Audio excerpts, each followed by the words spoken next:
essaye de réconforter les personnes qui sont dans l'inconfort et de mettre dans l'inconfort les personnes qui sont trop confortables. Et j'aime tellement ça parce que ça me rappelle exactement ce que Jésus faisait. Lorsque vous prêchez, mettez les gens au défi, qui ont besoin d'être mis au défi, qui sont trop à l'aise, trop dans leur position de sécurité, trop dans leur zone de confort, et réconfortez et encouragez les personnes qui se sentent malmenées, spirituellement malmenées dans la vie.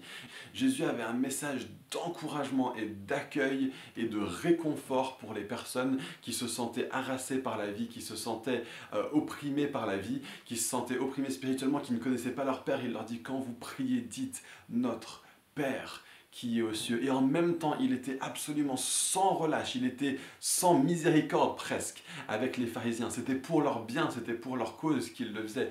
Mais Jésus parlait à ces pharisiens et il les mettait profondément au défi. Pourquoi? Parce qu'ils étaient trop campés sur leur certitude. Donc c'est super important que dans la prédication, on ait ces deux axes. Accueil radical, on parle de la part du Père des Lumières, de qui vient tout don parfait, tout don excellent et qui nous aime parce qu'il nous aime, parce qu'il nous aime et parce qu'il y a l'assurance du salut pour ceux qui n'ont pas cette assurance et il y a la réalité de l'amour de Dieu qui est là pour vous, peu importe ce que vous avez fait la veille. Dieu est là et il vous aime et il vous regarde, son regard est sur vous, son attention est portée sur vous. Dieu est là avec un accueil qui est radical et en même temps, Dieu est là avec un défi qui est radical pour votre vie. Et donc sachez parler sur les deux tons en même temps. Et c'est la chose que je recherche de façon la plus forte quand je prêche, c'est que les gens me disent: tu m'as vraiment mis au défi, mais je ne me suis pas senti condamné. Et ça c'est absolument essentiel parce que c'est ça que fait la grâce de Dieu. Elle nous met au défi. La grâce de Dieu nous enseigne à dire non au péché, à dire non à l'injustice et à dire oui à Dieu et à avancer plus pleinement dans la vie que Dieu demande de nous. Mais elle le fait sans aucune condamnation.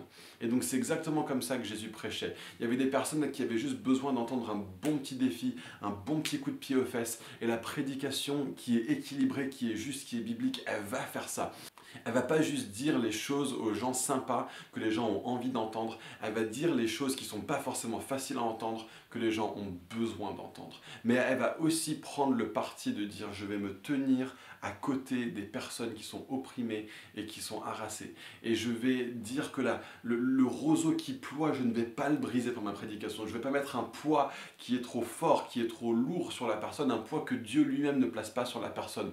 Au contraire, Jésus donne un fardeau. Il a dit: prenez votre croix et suivez-moi. Il y a ce vrai défi dedans, mais en même temps il dit: mon fardeau est léger. Pourquoi? Parce que alors que Dieu nous demande de venir à sa suite et de le suivre et de le servir et de grandir en lui, il nous dit: mais c'est par ma force que vous allez pouvoir le faire. Et donc ayez toujours un message qui est absolument, absolument centré dans la grâce. Et s'il est pleinement centré dans la grâce, il ne va pas être dans le côté permissif, mais il ne va pas non plus être dans le côté légaliste. Il va avoir les deux choses, l'équilibre un petit peu entre mettre les gens au défi, qui ont besoin d'être mis au défi, et mettre les gens dans le réconfort, qui ont besoin d'être encouragés et qui ont besoin d'être réconfortés.